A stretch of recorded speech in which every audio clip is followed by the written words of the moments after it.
Let's take you now to Ottawa. Here is the Prime Minister. Let's listen.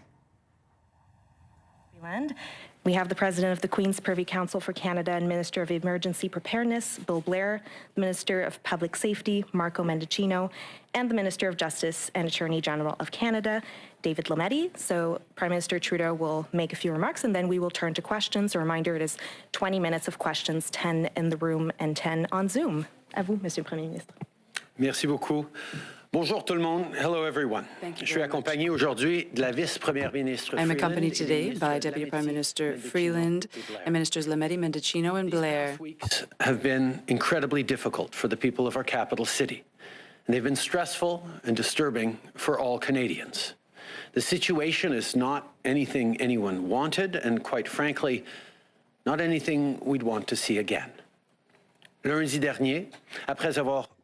On Monday, after having consulted the provinces and territories, the federal government invoked the Emergency Measures Act. Tuesday, the Coots border crossing in Alberta was reopened, and Wednesday, the blockade in Emerson, Manitoba was removed. Today, the families and workers in Ottawa are gaining back their neighborhoods and their freedoms. I want to take a moment to thank the law enforcement agencies from across the country who joined the operations. And I want to continue to thank them as they ensure that, among other things, Canada's border crossings remain open, including in Windsor, and that all communities are safe. We didn't want to use the Emergencies Act. It's never something to turn to without serious consideration.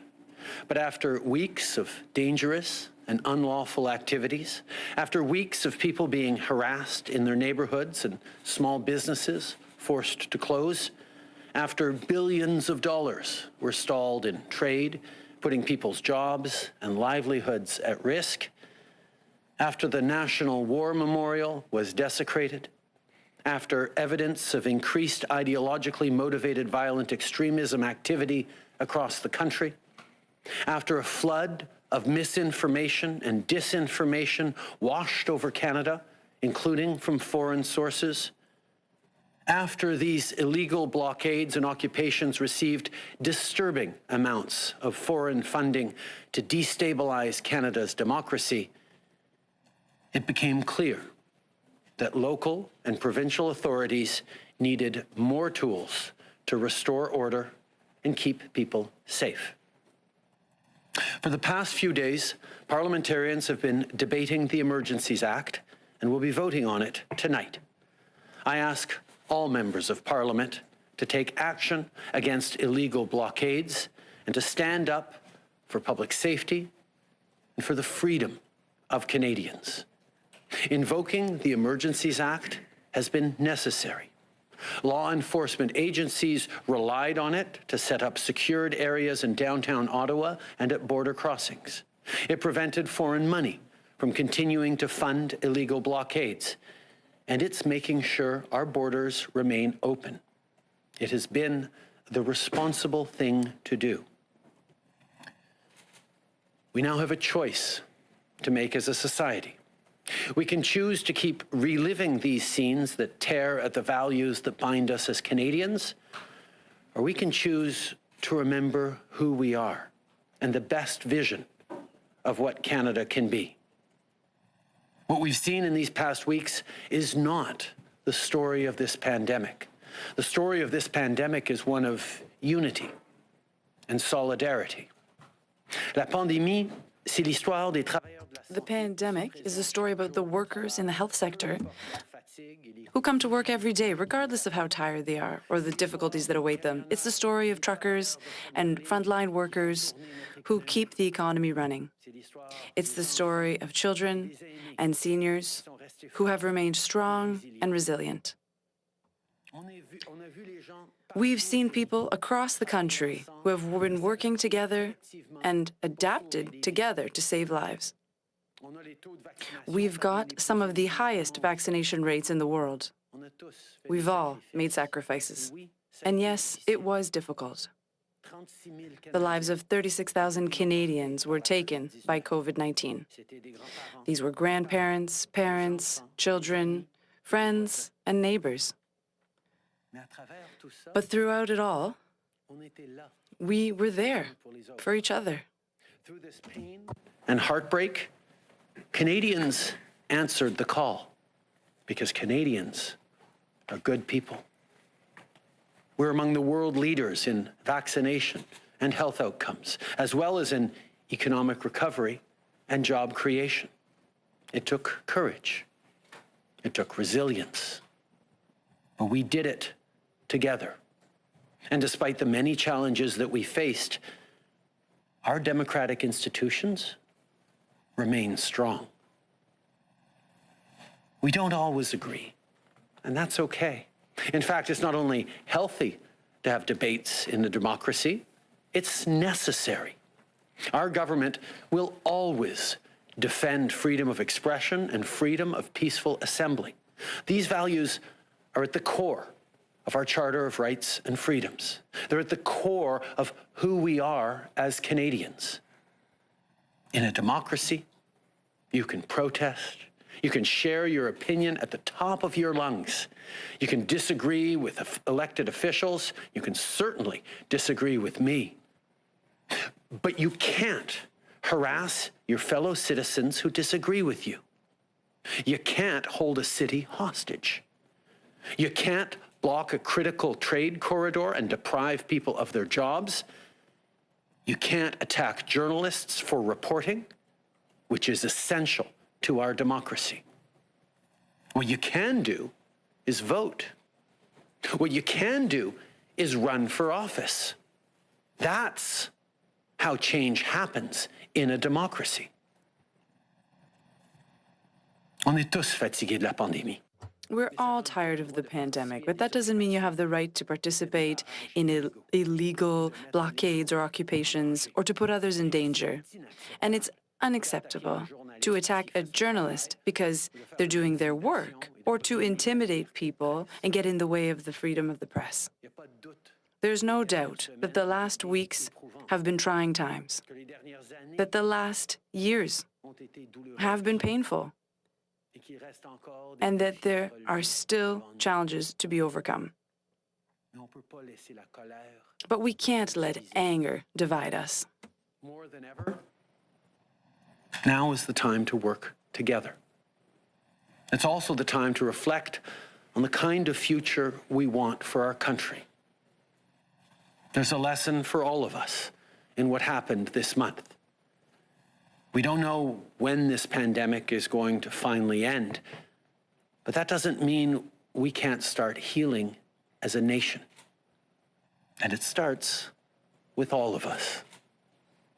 If you spend a lot of time online, try looking outside your social media bubble every now and then. If you have a cousin who you haven't seen in a while because they're unvaccinated or because they're vaccinated, give them a call. If a political conversation got heated during a recent gathering and a friend or relative left early, pick up the phone. Not to try to convince them, not to argue, but simply to ask how they're doing. Look, in the heat of the moment, we can all get carried away trying to win an argument. But not every single conversation has to be about winning an argument. Sometimes it's more important to just be there for one another. As a country, let's aim for more decency in our public discourse, not less. Let's cherish the democracy that we have, and let's commit ourselves every day to working together to make it even better. Merci. Merci, Monsieur le Premier Ministre. So, like I said, we will Thank you, Prime Minister. 20 minutes of questions, starting with questions in the room. So we have 10 minutes. I would ask you, ministers and the Prime Minister, if you could keep your answers short, that would be greatly appreciated because we have a lot of questions in the room and on Zoom. And for people on Zoom, if you could use the raise hand function to indicate that you have a question, that would be greatly appreciated. And on va commencer avec David Thurton, CBC. We'll start with David Thurton, CBC. Do we still need the Emergencies Act? The blockades have been cleared. Parliament Hill has been cleared. Do we still need it? As I said, the Emergencies Act is not something to undertake lightly, and it's something that needs to be momentary, temporary, and proportional. That's why every single day I'm receiving briefings and we are reflecting on how much longer the Emergencies Act needs to be in place. We don't want to keep it in place a single day longer than necessary. But even though the blockades are lifted across border openings right now, even though things seem to be resolving very well in Ottawa, this state of emergency is not over. There continues to be real concerns about the coming days, but we will continue to evaluate every single day whether or not it is time and we are able to lift this state of emergency. But I will turn to Ministers Mendicino and Blair, who on this question wanted to say a couple of words.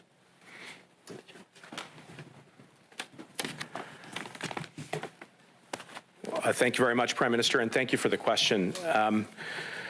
Look, I think there's no doubt that we have seen significant progress here in Ottawa, and after 3 weeks of torment for local residents, for small businesses, for you folks who've been reporting, and you know, the images have been shocking and at times and deeply concerning. This morning and yesterday, we saw calm, peace, and quiet. And I think that that was certainly a sense of relief for all of us. But we know that there are still a number of individuals who are affiliated with the illegal blockades who are in the area. Just this morning, we saw that there's some reports for potential activity in the area. So we have to remain vigilant. And not only in Ottawa, but at our ports of entry. A couple of days ago, there was an effort to try and block Surrey, an important trade corridor at the Pacific Highway. We continue to watch very closely activities in Windsor, and we're following the advice of our law enforcement. And I would just point out that we've had a number of individuals reach out, including the Canadian Association of Chiefs of Police, the Ontario Association of Chiefs of Police, the Canadian Association of Police members, who are the rank and file, who have said to us with a very clear and singular voice that the Emergencies Act is a tool that is continuing to not only address the illegal occupation here in Ottawa, but also being used very effectively to prevent future blockades. Now, I want to echo exactly what the Prime Minister said, which is, I think, a sentiment that we all share across government, and that is we do not want to use the Emergencies Act for a single moment longer than is necessary. And I believe that when you survey the conduct of law enforcement over the last number of days, what you have seen is restraint. I mean, take a look at the way that the police carried themselves throughout the course of dealing with the illegal occupation here in Ottawa. There was a degree of professionalism and focus, despite the fact that there was an emotionally charged atmosphere, despite the many provocations and intimidation, and at times efforts to assault police officers. And that, despite all of that, we saw a minimum use of force. So I think that that kind of conduct will continue to carry through the Emergencies Act, but we won't use it for any longer than is necessary. Ministers, we have 10 minutes only for questions, and we're using it all up on the first one. If you want to stay for an extra 10, break. Yep. Bill. You know, I'll take your point, David. I think clearly the police have used and the measures that we brought forward in the Emergency Act appropriately and to significant effect. We're pleased with the progress that's being made. We're monitoring on a daily and even hourly basis the threat environment with our senior officials and with law enforcement, and we are committed to ending this emergency at the earliest opportunity. But clearly, we're not out of the emergency yet, and so we'll continue to monitor that very carefully. I hope that's satisfactory, David. Oui, bonjour, Monsieur Trudeau, Laurence Martin, Radio-Canada. Hello from Radio-Canada. If the act is used in a preventive way, what is the threshold to remove it? Because the truckers could come back in 2 months, 3 months, so does that mean we'd have to keep it for another 2-3 months? Indeed, this is something that we're thinking about. Of course, at some point, once it's lifted, we'll have to remain vigilant as to what could happen afterwards. But we still feel that now Right at this moment, the situation is still fragile. The state of emergency is still there. We're going to continue keeping an eye on this each day and see when we can lift it. It won't be for right away, but every day we're going to reevaluate, and we hope that we won't keep it for one day longer than necessary. Bergeron Oliver for CTV National News. My question is for Minister Freeland, I believe. Two Conservative MPs say that their constituents who donated small amounts, about $50 or so, have had their bank accounts frozen. I'm wondering if this is a case of a mistaken use of powers granted to banks under the Emergencies Act, or is the government going after any donor, including small donors? I'll turn to Minister Freeland in a second, but the measures that we put in place are designed and focused on ensuring that people in the current illegal occupations leave. That has been the intent and the focus right now. If there are specific cases that Conservative ministers can bring forward to highlight where that is not the case, we would happily look at them and hope to resolve them. But I'll turn over to Minister Freeland. Thank you.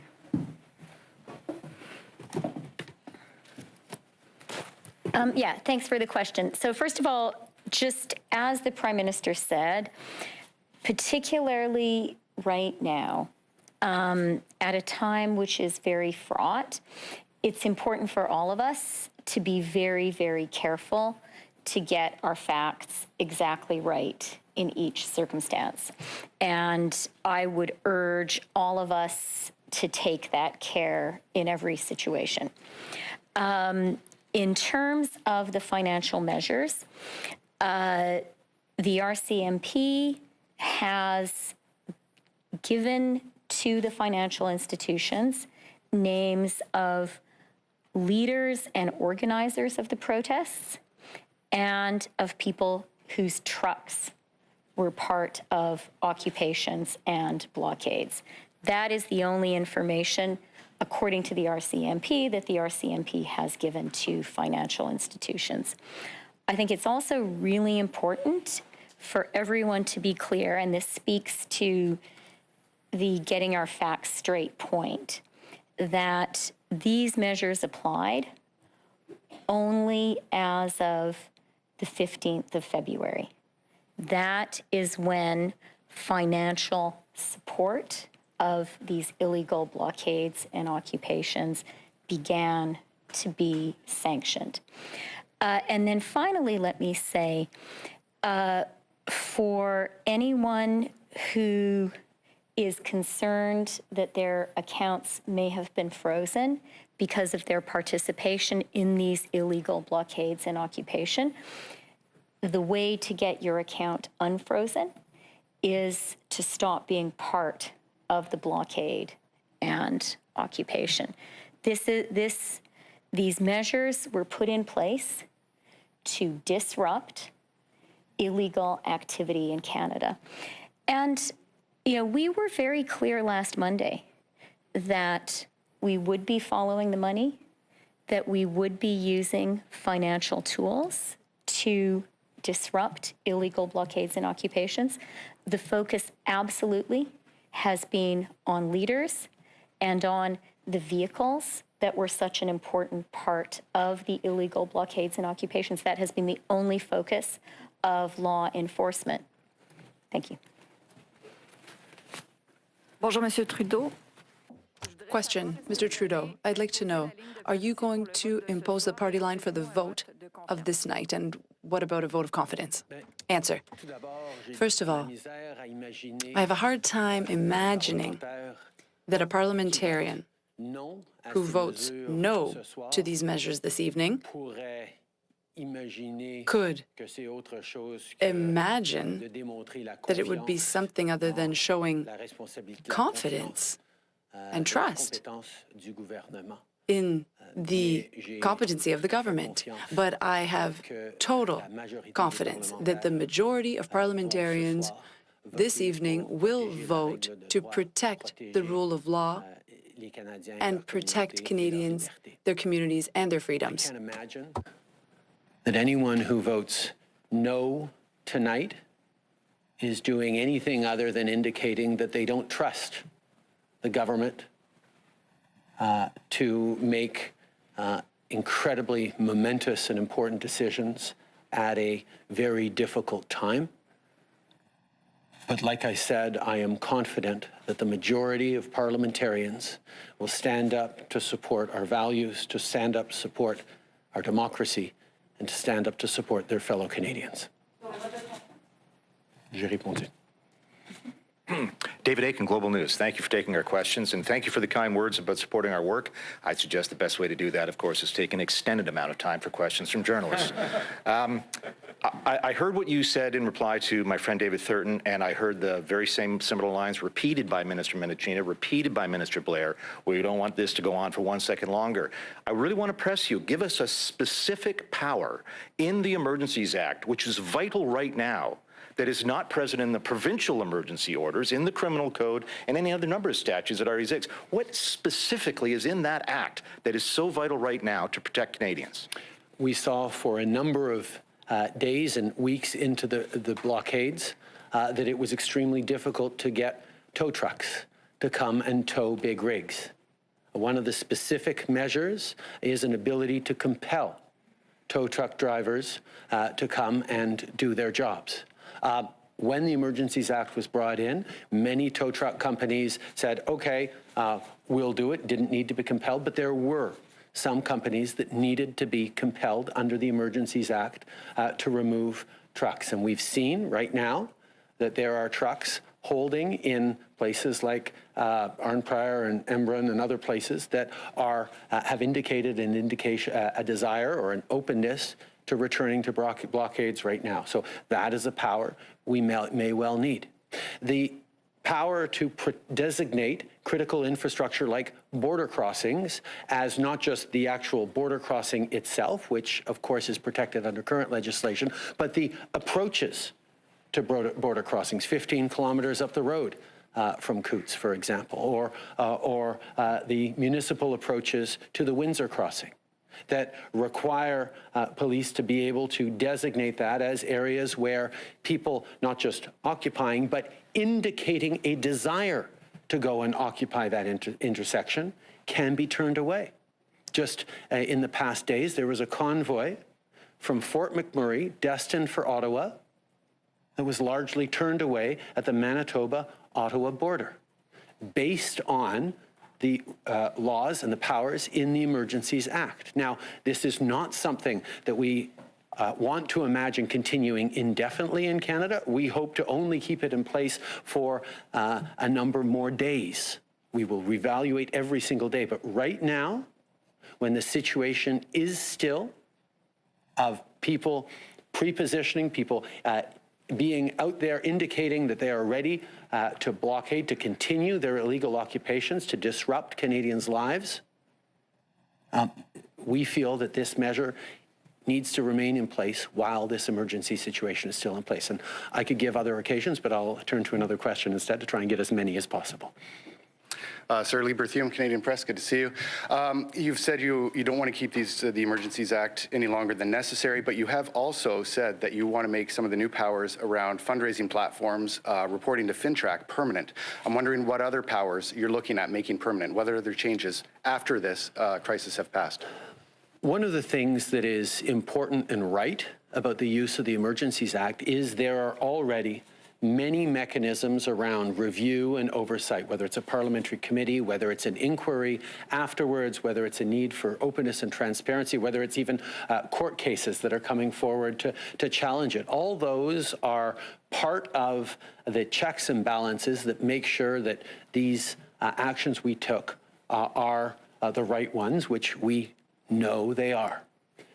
At the same time, there needs to be a reflection about misinformation and disinformation and how Canadians' lives can be disrupted by it. There needs to be a reflection on foreign funding of illegal actions in our country designed to disrupt or destabilize our democracy. There have to be reflections on our ability to keep our borders open and free-flowing and protect critical infrastructure like the seat of our democracy. These are things that will be debated and reflect on in time. We will work with parliamentarians to move forward in a way that is responsible and properly measured to react and proact in terms of what we see potentially coming in the coming years. Okay, thank you for that. We are going to go on questions on Zoom. On va commencer avec Hélène Buzetti, les coop de l'information. We'll start with Ms. Buzetti. Yes, hello. My question is for Minister Freeland. Hello, Ms. Freeland. Earlier, you had said that the way to unfreeze your account is to no longer take part in the blockade. However, there are no more blockades. So are we to understand that the funds will be unfrozen soon? And if the vote is negative tonight, does that mean that automatically those counts will be unfrozen? And if I may ask another one, Mayor Watson said that we should sell the impounded vehicles. Would the law allow for that? Okay, merci pour la question. Thank you for the question. I will start by saying that it is very important to have accurate data. The standards on seized accounts are not shared with politicians, and that is the way it's supposed to be. Second of all, as I just said, police officers have shared with financial institutions the names of the leaders of the blockades and leaders of the occupation and the names of truckers. That is the focus, that is the target of what the police forces are working on. Now, about what one should do to unfreeze their bank accounts. First of all, it's important to recall that bank accounts can be frozen for a number of reasons, and a number of reasons that have no connection with the occupation or the blockades. And it's important to be sure that the account is not being frozen for any other reason. If a person is certain that the account was frozen because of illegal action, and that there's a connection with the occupation and the blockade, then the person needs to speak with the police, who will then communicate with the financial institutions to unfreeze those accounts. And lastly, as concerns frozen accounts, this was a measure that was taken to end the blockades and the occupation. It is not a retroactive measure, it was a very targeted measure. It was not a permanent measure.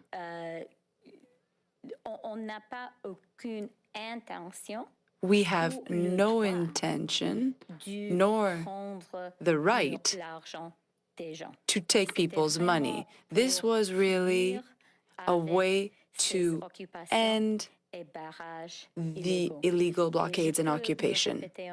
And I can repeat that in English if it's useful, but if not, no? Okay, thank you. And as for the truckers, what about selling them? For the trucks? Answer. I spoke about the federal powers, and there are also measures and powers that remain with the municipality and the province. Thank you. Parfait. We're going to go to John Ibbotson, Globe and Mail. Good morning, Prime Minister. Concerning the situation in Ukraine, If Russia were to recognize the independence of Luhansk and Donetsk and send troops into the region, would that be sufficient to trigger sanctions by Canada? And if it were not sufficient, why would that not be the case? First of all, we continue to see Russia positioning itself and trying to create excuses or reasons to violate Ukrainian territorial integrity, to violate the sovereignty of Ukraine, and we continue to stand against all such measures. We will fully stand for the entire territorial integrity of Ukraine and do not recognize any attempts to independently recognize or autonomize the separatist-occupied regions of eastern Ukraine. Canada stands with Ukraine. Canada stands with its allies against this aggressive Russian positioning and will respond strongly and firmly with our allies in the case of any territorial violation of Ukraine. Understood. I suppose what we're asking for, though, is some sense of a threshold. What actions the Russians would need to take before Canada would feel justified, indeed required, to initiate a response? As our allies, as Americans, as Canada, as European allies have been clear, any violation of Ukraine's current territorial integrity will be seen as a violation by Russia of some founding principles of the UN and of the rule of law as we practice it around the world right now. Raymond Fillon, TVA. Question from TVA. Thank you. Hello, Prime Minister. You said that there was a lesson for all in what happened this month. What is the lesson for you? Response. First of all, the Canadians are tired. They are fed up with COVID, with restrictions.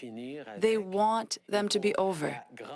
And for the majority of Canadians, they know very well that the way to get through it is to continue being careful and to know that things improve when we trust science. But there are also people who, for all different kinds of reasons, were misinformed or found themselves in difficult personal situations and who are very angry against the institutions, against science, and against their government. And as a society, we must recognize that the way we got through this pandemic, and better than most other countries that are similar to ours, well, it's because people were very much there for one another. And how we'll get through this pandemic and get through this crisis of occupations and blockades is to make sure that we continue being there for each other. And this is what I will always focus on, being there for each other now and for the people, the citizens of Ottawa who'd like to get back to their daily lives, being there for the workers in Windsor who have seen plants closed down because of the blockade. It's being there for people in the country who don't want to see violence or illegal occupations. We're going to continue being there for each other and try to bring Canadians together and heal as well as we can. Do you have any regrets as to the way you managed the situation for the last 3 weeks? Some people have criticized you and said you didn't want a dialogue with them. Response: there are always things that need to be reflected on after any crisis or any measures that are taken. I think that we were very clear at each stage that the way to influence political policy and to change things in a democracy is not through unlawful means occupations that hurt fellow citizens. It's through political action, going to vote, like Canadians did 6 months ago. And also, if you really want to change things, well, run in the next elections. Encourage Canadians to support you so that you can make change. That's how a democracy works. We can't just say, oh, well, there's unpopular measures. We're going to go blockade Parliament and make them change their mind. That's not how democracy works. If these people really desire change for the leadership of this country, well, there's a way to do that. It's to run for elections, to get elected, and to get the approval and support of the majority of Canadians. And not just that of those who support you in your immediate circle. We have time for one last question. We're going to go to Jacques Gallant, Toronto Star. Hi, good morning. Prime Minister, you mentioned earlier about oversight and you talked about the parliamentary committee. I'm wondering, when will that committee be struck and what exactly will it be able to do? What exactly will its powers be? Part of the rules around the formation of the Emergencies Act is the striking of a joint parliamentary committee between the House and the Senate to report back on the use of the Emergencies Act after the Emergencies Act had been in place, to talk about how it was used and to report back in a fulsome way. The discussions are ongoing with the various parties on exactly that issue. David, do you want to speak to that? Sure. Thank you, Prime Minister. Thank you, Jacques. It's a wide-ranging set of powers that the committee has to go back and look at. First of all, the declaration, the justifications contained in that declaration, any orders, as well as the implementation of those orders. So, and as well as forward-looking advice for what we might want to do down the road. So that committee has a wide-ranging set of responsibilities, I would say, first, as well as powers. Thank you. Thanks a lot. And Prime Minister, I wanted to ask you again this question that you got earlier, but I don't think I heard a response. Is tonight's vote a matter of confidence? Like I said, I can't imagine anyone voting against this bill as expressing anything other than a deep mistrust in the government's ability to keep Canadians safe at an extraordinarily important time. But like I also said, I am confident this bill is going to pass. And that is the end of our press conference. Ceci met fin à la conférence de presse. Merci beaucoup, Premier ministre, aux ministres qui ont pu rester quelques minutes de plus. Thank you very much to the Prime Minister and ministers who could stay a few moments longer.